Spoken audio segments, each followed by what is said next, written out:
Well, what's the crack, everybody? How you getting on? You're all very welcome to Ramble Pod number 36 for Tuesday the 5th of February 2019. What's the crack? All right, dog. Dog is keeping quiet this morning. In fairness, there hasn't been too many crows around, so she's not losing her fucking mind over everything. How are you getting on? You well? Jesus Christ. The rain has arrived. The excitement of all that. I'm not going to hold you too long today because I, again, have to be shooting out the door. Today is actually, I'm not recording with this week's guest until the end of the week, but today we actually do have to go to the Laughter Lounge, a load of us, because we're getting headshots done, specifically for the Laughter Lounge. So whatever will entail there, I don't know, but it'll be a gang of comedians just all being bollockses, basically, just standing around getting our photographs taken. So I won't keep you too long. I won't. Oh Christ! How was your gigs? Actually, gigs coming up. Get this done properly. Gigs tonight. Tonight, as you'll be hearing this, if you're in the Galway region, I'll be in the Roisin Dove, doing an old bit in the Roisin Dove. And this weekend, Friday and Saturday, I'll be back in the Laughter Lounge. Fucking hell, I should move in. Just move in. Back in the Laughter Lounge this Friday and Saturday with John Lynn and Ian Coppinger with Gar Murn hosting. Yeah, so that should be a good one. Oh, Lord. Thank you very much, Patreon people. Thank you very much. New mics have arrived, so we'll see how they go. There's a 30-day back guarantee. See, it's all about, like, I don't know anything about mics, right? And it's endless the amount of advice you'll get on this shit. Like, but essentially, I'd know the kind of mic to get if I was only using the one place all the time. You know what I mean?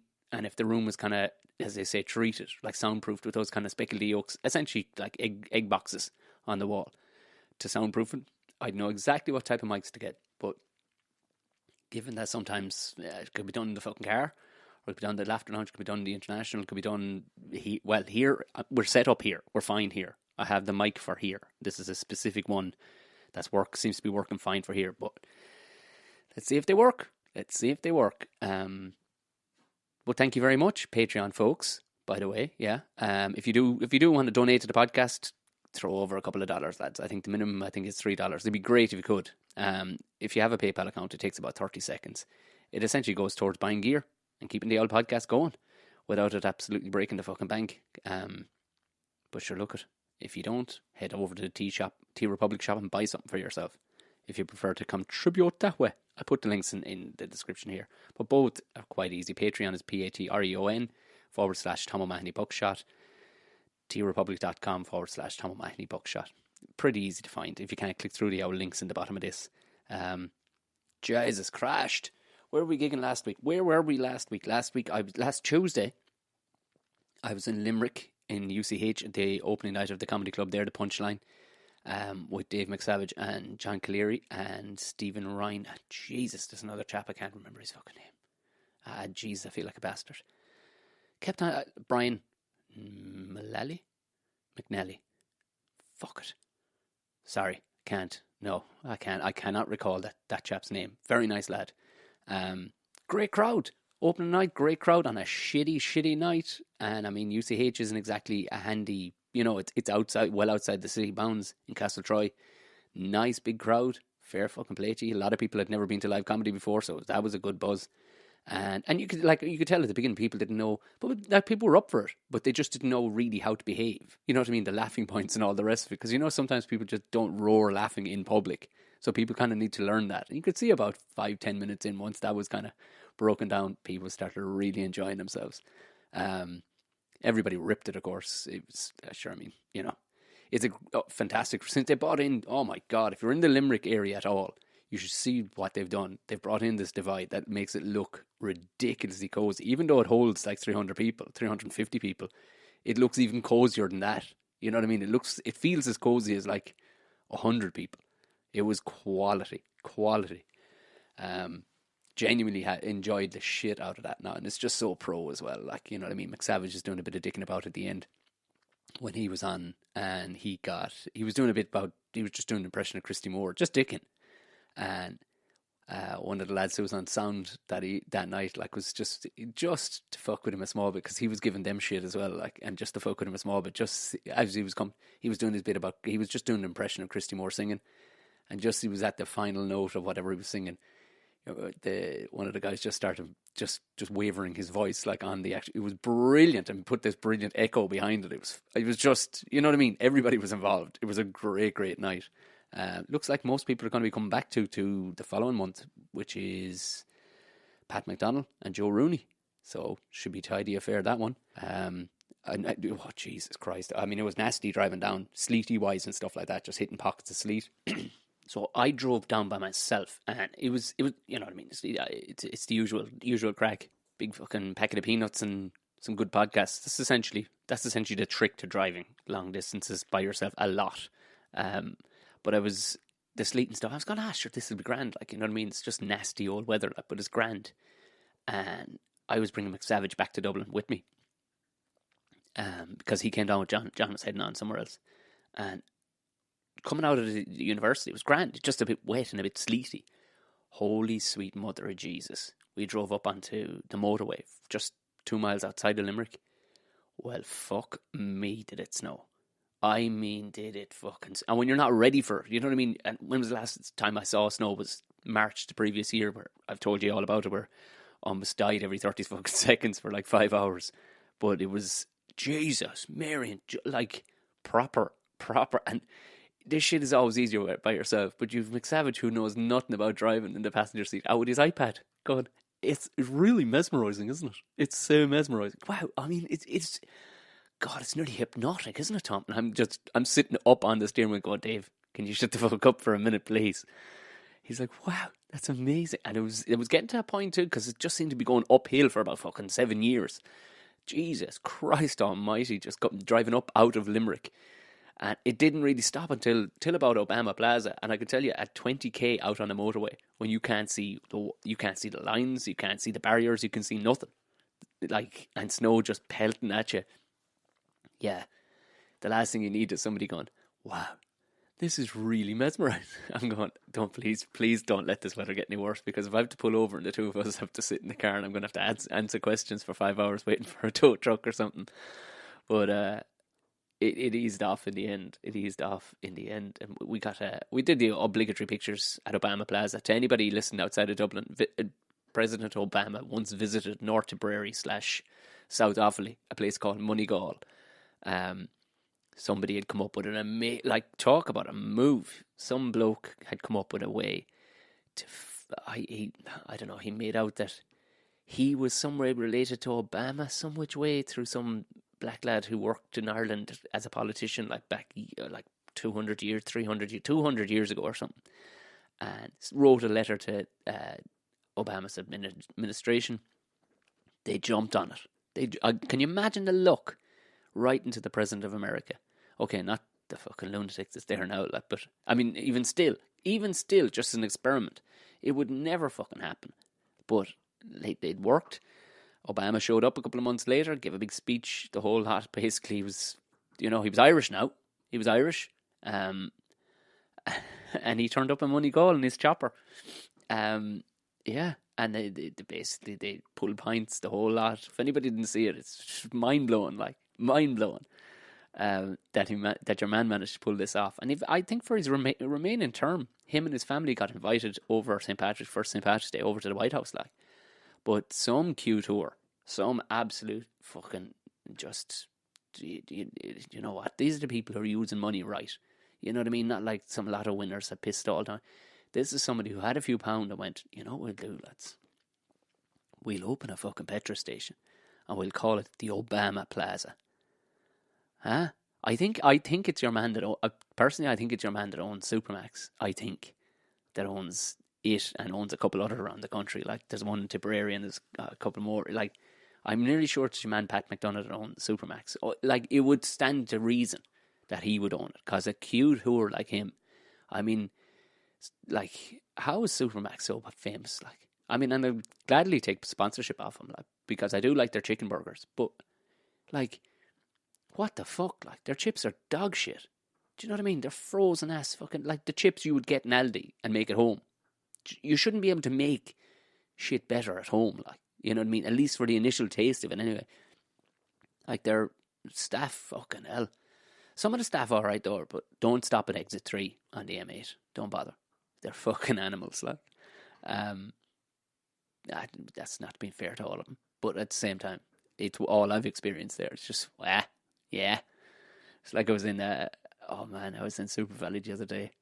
Herself's mother texts, if you're passing by, would you drop in an apple tart? I said, yeah, no worries. So I went into Super Valley, it was the shop right next door. And this is like the pinnacle of customer service, like.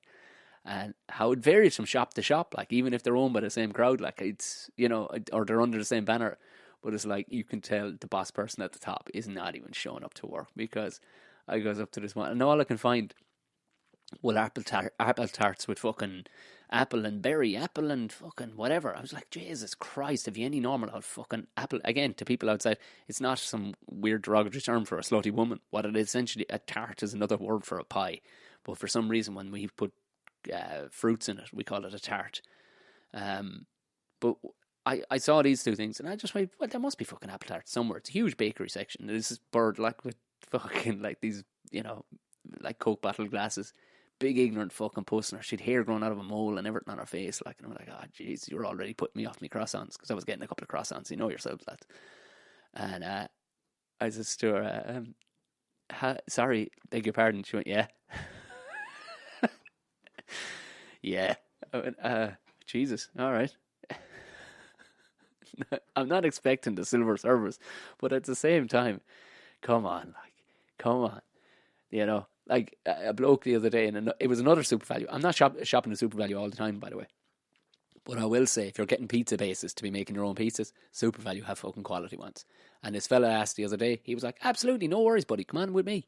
Just a normal sound bloke. Didn't have to fucking put on the 5-star. Like, but this one, I says, sorry, could you tell me if you have any apple tarts?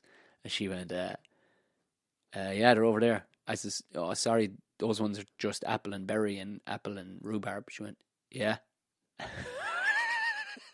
And it was the level of fucking pig ignorance just staring straight at me with that big hairy mole. And all I could see, I was like that moment from when John Candy's looking, remember an Uncle Buck? And he's just staring at it. And he's like, here, flicks a fucking quarter and go downtown and get a rat to gnaw that thing off your face. Or was it, there was another one, was it Austin Powers? How I didn't say it out loud, because I'm a fucking child, like, I can't. And it was the fascinating level of how fucking much do you hate this job, like, or how little of a fuck does your boss give a shit about your behaviour, because you're in an unbelievably good spot here, like if you were out in the back end Arsenora and you were fucking begging for customers over an Aldi or a Tesco next door to you, I bet you any money you'd be a bit fucking sweeter. Instead, this one's like, yeah. And just kind of stared at me. And she was not, what I was amazed was she wasn't backing down. She wasn't like, here, I have stuff to be doing here, go on. She just stared at me. She was in no fucking hurry. Like, she just stared directly into my soul. Yeah, there's apple in them. Is that not enough for you? Like, because I don't give a fuck right now. I'm here baking on a Sunday morning. Are you out of your mind?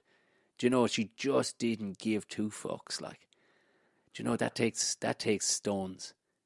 But yeah, getting back to Obama Plaza, we went in and it was just about closing, but they left us in because we needed a Jacks and a coffee or whatever. And of course, McSavage gets all excited because they have a cardboard cutout of Michelle and Barack Obama standing there, and you can stand in beside him for photographs. And of course, we got a selfie and everything. It was standard practice. But the glee on McSavage's face when he saw it was like, genuinely like a fucking 5-year-old, so excited about the whole thing. I was happy for him that he was enjoying himself. Like, you know what I mean? Sorry, I'm supping tea here now because I don't know what it is, but the voice is still getting rougher. And we don't need you listen to a fucking angle grinder into your ears. Sure we don't. Nobody wants to be listening to that. It's not that silky. Hello, welcome to Radio 102. Actually, that wasn't bad. Sure wasn't. Huh? Jeez, I can hear myself back in the headphones. That wasn't actually bad. I mean, it was disgusting to have to listen to, but you know what I mean? As an impression of a radio. Welcome to KCR TXF. Welcome. Actually, you know what? For some podcasts, I should learn how to do loads of sound effects with my voice and stuff like that. Because I'm pretty sure you can do it through this fucking thing. It's got way more knobs and yokes on it than I know what to be doing, but I bet any money I could do that. I could put, like the lads the other night in UCH. I should really sit down with a proper... do you know what ourselves showed me a course the other day. I'm going doing a course in, I don't know, it's kind of like radio production. I'm not going into radio. I don't think they'll take me with all my swear words, but at the same time, like, it'd be no harm for ye. Benefit. That's where Patreon money is going on this kind of stuff. Just to turn out better shit for ye so I can actually be able to create more stuff faster. If I can turn it out faster, that's the problem. It eats a load of fucking time editing and all the rest of it and cleaning it up. And if I can speed up that shit, if I could just talk and, like, I could send this out live, but it's never clean enough. Because right now, we'd say, like, the dog is over in the background and that bit of antler that I got her there last year, she's still gnawing it. And she's clattering her fucking teeth off the thing. Now, you would hear that typically if I just went live, but I'm going to have to clean that up and take it out of it. Like, and I'm not fucking the dog out, because then she'd be just downstairs roaring and shouting at fucking whatchamacallit. And that's the thing. It's, you know, I think everybody likes the dog too. I don't think we want to throw her out of the house just for podcasting. Like, it's pissing fucking rain outside anyway. Do you know what I mean? So things like that, just, you know, if I can find a way of speeding it up, and it's only learning. Here I am, an old fella, learning stuff. So look, there's help for, you know, there's hope for all of us. If a thick fucker like me can learn a bit of fucking radio fucking tech. Where was I then? So yeah, that was a snow gig. Then Thursday night, I was in, oh Jesus. Oh fuck me. Now, I have a lot of Belfast listeners. I love Belfast. I love Belfast gigs. I love Belfast fucking punters. I fucking love it. I love the place. It's one of my favourite places in the world to gig. And I was very excited. I really, really like Dave Elliott too. His sound fucking skin. And I was telling you, I was on in Pug Uglies the other night, which is a fairly upbeat bar. You know what I mean? Doing a lot of fucking trade. Doing good trade in a nice part of the city. I pull up, parking space, driving up. I'm excited. I have a load of fucking new stuff that I want to throw in there that I know will work. Very excited about it. Driving up. I'm always in a buzz because it's a nice road. It's grand. It's motorway to motorway. House fucking, like, quite literally half mile at the end here, half mile at the end there. Motorway to motorway, door to door, pretty much. Fucking parking space right outside the door of the venue. This was all teeing up to be very fucking nice. Dave wasn't there that night. I walk here, right, we'll set the scene. There's a doorman, the whole lot, there's people outside, you know what I mean? There's a bit of a buzz about the place. Walk into the bar, nice and busy. I'm like, yeah, the room is upstairs, I'm guessing. There's the door. I opened the door and there was a sign kind of roughly put on the wall saying, lounge upstairs closed for private function. I just thought, well, that's just a standard sign, because that'd be hanging outside the door, you know, if that was. Why would you let somebody walk through the fucking door only to find it out? You put that hanging on the door outside where the bar is. So I ignored that, and I walk up, and I walk in, and Kieran Bartlett is there with his girlfriend, and Diona Doherty is there, and there's no sign of Dave. I walk in, and bit of life about the place, you know what I mean? There's people in anyway, but it's not packed, you know what I mean? All the nice little tables out the front of the stage weren't seated. It was all seated on. There's grub being fucking handed out, and I'm like, what the fuck? Okay, all right, cool. So I walk over, and the first thing Kieran Bartlett says to me, cousin of Mickey Bartlett, friend of the podcast, he says, all right, Tom, fuck, he says, for a second there I thought you were a cop. I'm like, what? How the fuck would you mistake my short arse for a cop? What do you... He goes, nah. I says, look, it's a load of cops over there. I went, cool, yeah, fair enough, you know, thinking they were first in or whatever. I says, where's Dave? No sign of Dave. Dave had booked the night off anyway to go to the Ozzy Osbourne concert, which subsequently got cancelled on him, the poor bastard. And this is the thing, I'm advocating Dave of all, I don't know if that's the right word, but I'm basing no responsibility on Dave here. The bar fucked him on this whole thing. Essentially what happened was, the new manager thought, you know what, we've a comedy club here every Thursday night, just like the Limelight across the city. What I'm going to do, I'm going to hijack one of the fucking nights rather than putting on a separate night. I'm going to just hijack one of the nights, because we're a new comedy club, so why do we need to build a brand? I'm just going to hijack one of the nights, turn away punters, and allow the PSNI to do a private gig. Yeah. Because Mary and fucking in social activities in the barracks figured it'd be a good idea to book out a comedy club for themselves. And fair enough, all right. The thing was, Dave didn't know this. They were turning away punters. There was lads text me. or, you know, message me on Instagram and stuff like that going, we're fucking getting turned away at the door. I'm like, what the fuck? This place isn't even full. Like, there was maybe 25, 30 of them. Like, they could ram another fucking 40 into this place, easy, and make a right cozy fucking... Could have, like, if you jammed it the way Lavery's gets jammed, you could have squeezed in 80 people into this room. I mean, fucking rammed in, like, but 80, 90 even, like, if you were just being, you know, there were no fire officers around, the way the fucking International Comedy Club does it, like, but I'm like, oh, Jesus. And there's, you know, there's no backing music playing or anything, like, because of course it's not being managed, because your man had obviously said, yeah, no worries, I got this. And it was strange, like, they were all kind of middle-aged, and they were all hugging each other and stuff as they walked in the door, and they were still eating food and stuff. It's like, oh, this has cunt written all over it. Like, they weren't there for a comedy club. That wasn't what they were there for. They were there for a piss-up and a meet-up. And here's the thing that happens, and you may have heard prior to Christmas when I did, I'm having no luck with the fucking police forces when it comes to gigs. This is what often happens, not all the fucking time, because we do get, you know, we get people, public service, listen to this all the time. But you'll be able to atone to this. You'll be able to back me up on this, motherfucker. What will happen a lot of the time, not all the time, but a lot of the time, when you leave school, typically, and you go to college or you go into fucking regular work, you go working on a building site, you go, you know what I mean, whatever. Typically, what happens is you start to grow the fuck up.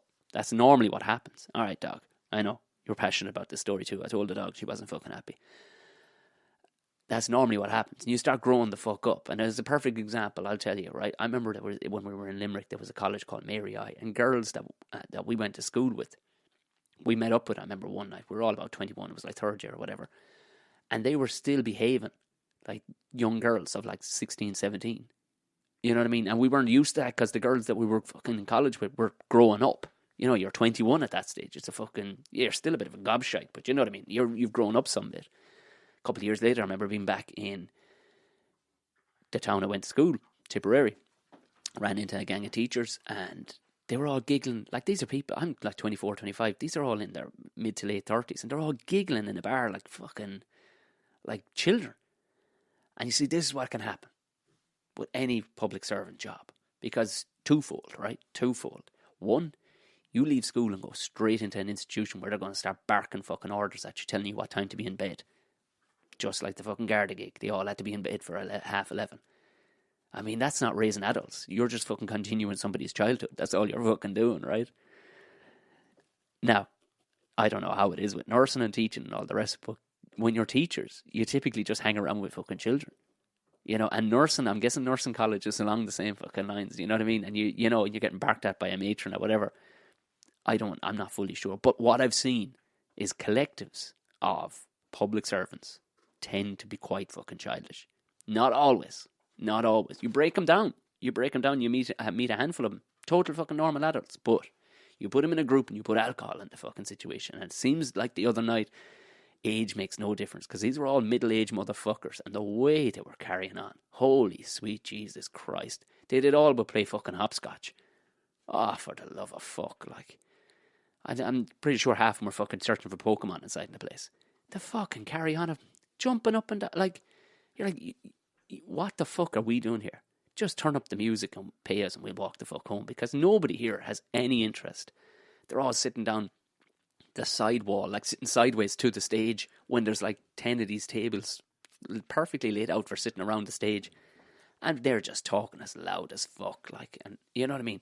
Kieran goes up on stage and he batters. Because he has all the inside track on Belfast and all the rest, and cops and everything else, and he's giving it to him fucking both barrels heavy. Tries to get him into a calmer place. Not at all. They're just all, it's not even that they're giving abuse around. They're just fucking talking as loud as you can imagine. Like, they're trying to talk louder, like as if he's the radio, and they're trying to talk louder than him.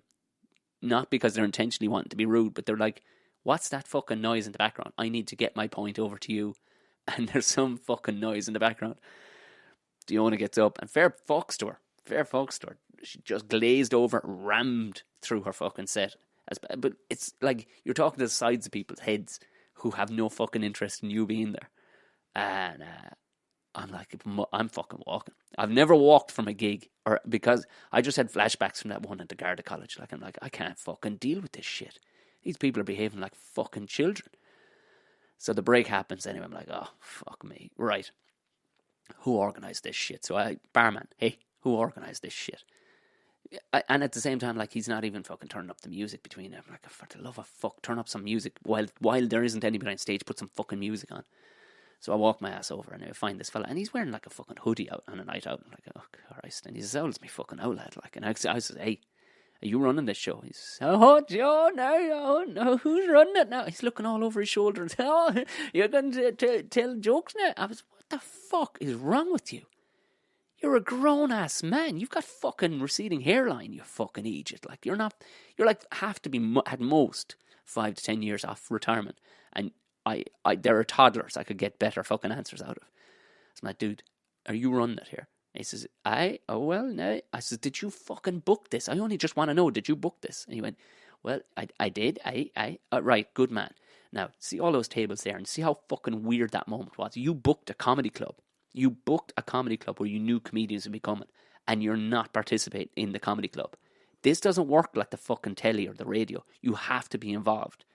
So get some fucking people up on those chairs, will you? Or I'm walking. And your man was like, oh no, I said, for the love of fuck. And there was a couple of lads sitting around him. I said, lads, they're all fucking twice my age even. Like, I'm like, here, lads, would you take the fucking weirdness out of this fucking situation? Would you sit up at the fucking tables like grown men? Will you, for the love of fuck? Oh no, oh no, where's that accent from? That's below the hard border. So I'm like, oh, would you ever fuck off and just sit down? Like, so I roared, and a couple of them moved, and your man, in fairness, then got a bit of a skedaddle on, but he couldn't even control them. They're like, oh no, and they're all having what it felt like was like 2:30 in the morning. You know what I mean? In the corner of a fucking nightclub. That's what it felt like. Everybody was fucking blotto. Like, there was lads at the bar.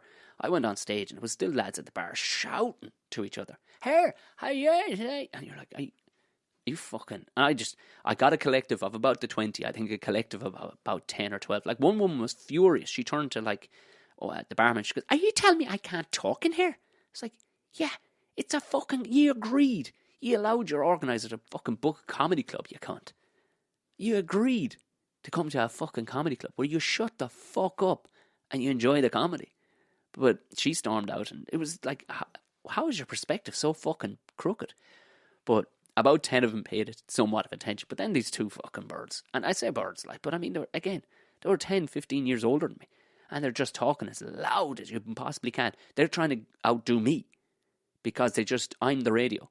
It's just a fuck. And it's like, why?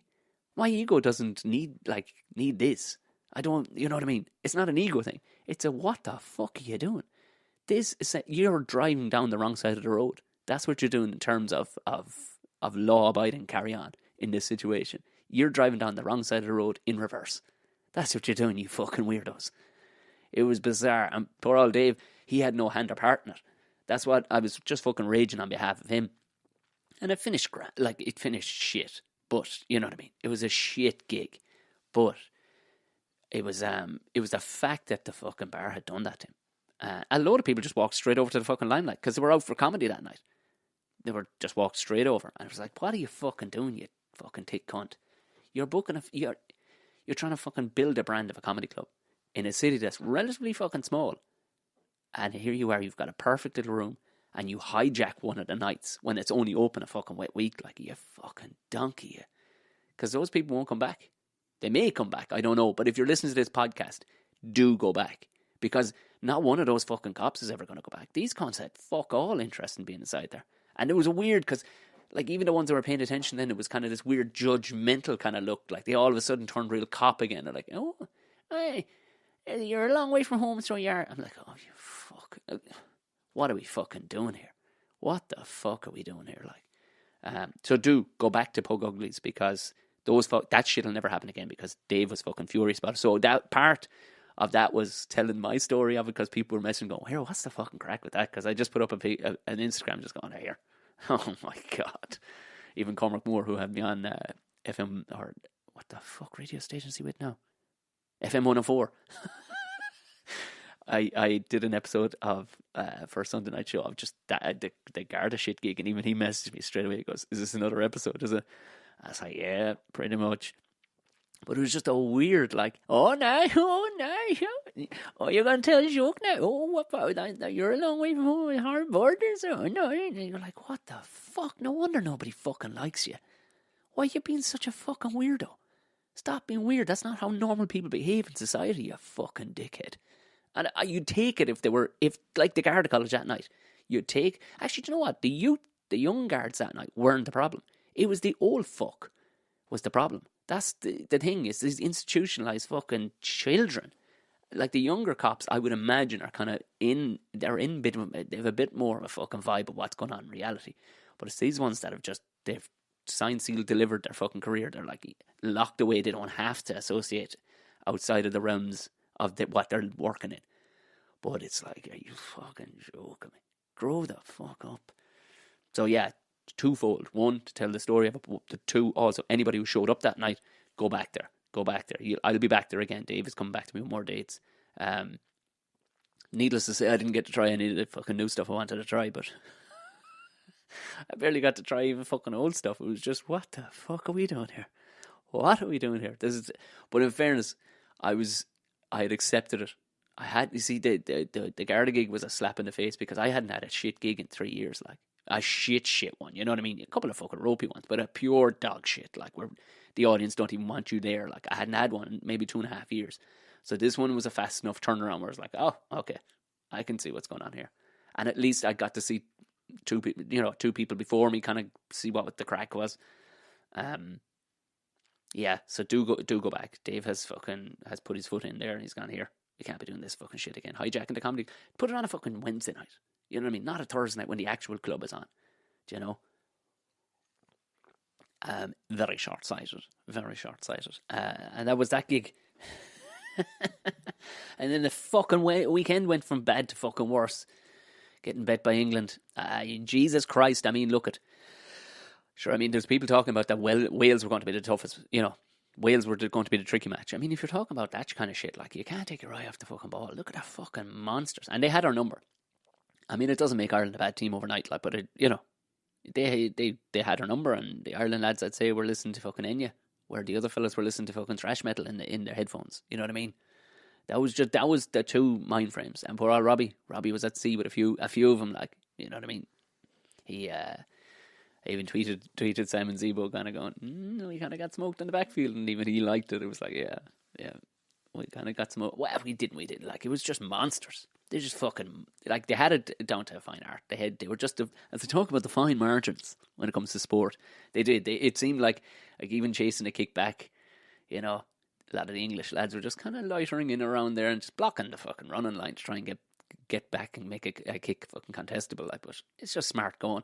Smashing lads at the fucking right time and all the rest of it. Sure, look at every dog has his day and all the rest of it, you know. But it would be, well, sure. I mean, we almost got bet by fucking France last year, only for an 85th or 185th fucking minute fucking drop goal from Johnny Sexton. So Ireland always tend to start a bit shite in the Six Nations, like. But I'd imagine there'd be a fair bit of fucking arse kicking going on this week. I'd say, you know, I can't imagine to be, yeah, there are not too many happy faces. Imagine having to fucking face into Peter O'Mahony. Huh? After fucking, you know what I mean? Holy fucking Jesus. He'd fucking hate you without salt. But I was watching after the match, they had actually the big guns back, like they'd fucking, you know, Tulagi, like, and stuff like that. And lovely English name that, isn't it? Sure, we can't say it. And Quinn Rue, Bundy Aki, CJ Stander. Yeah, look, you gotta pepper the old fucking match with a couple of southern hemisphere lads. But the two Vinopola brothers, like, I mean, I don't know what age Billy is. Billy's supposed to be the younger one. He's supposed to be 26 or whatever. Why don't you fuck off at yourself?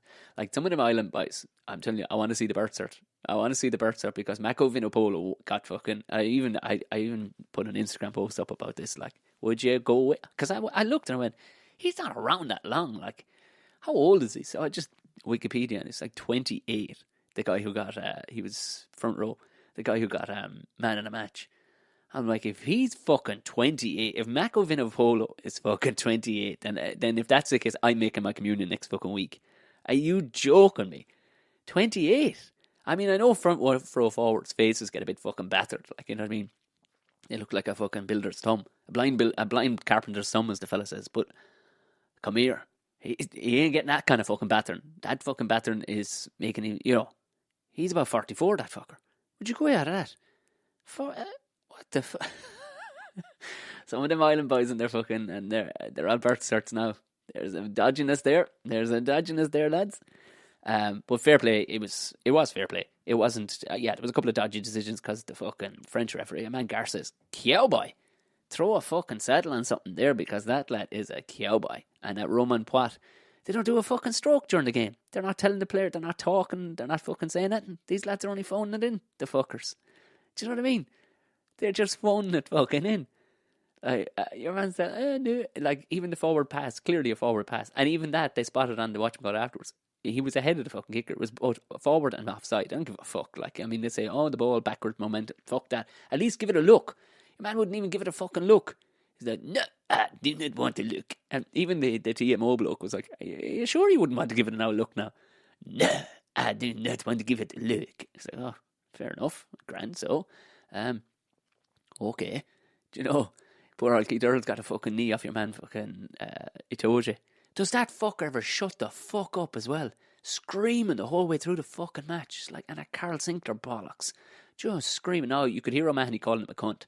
I don't know who Virgin Media are micing there fucking, or who's micing up. It must be the ref's mic, must be, or something. But you can hear a lot more cursing and swearing going on now. But you can also hear roaring. And there's always going to be roaring in a match. There's always going to be a couple of fucking idiots, But there's a bit of roaring goes on anyway, just screaming out instructions and stuff. But your man fucking Itoje is just fucking screaming the fucking house down non-stop.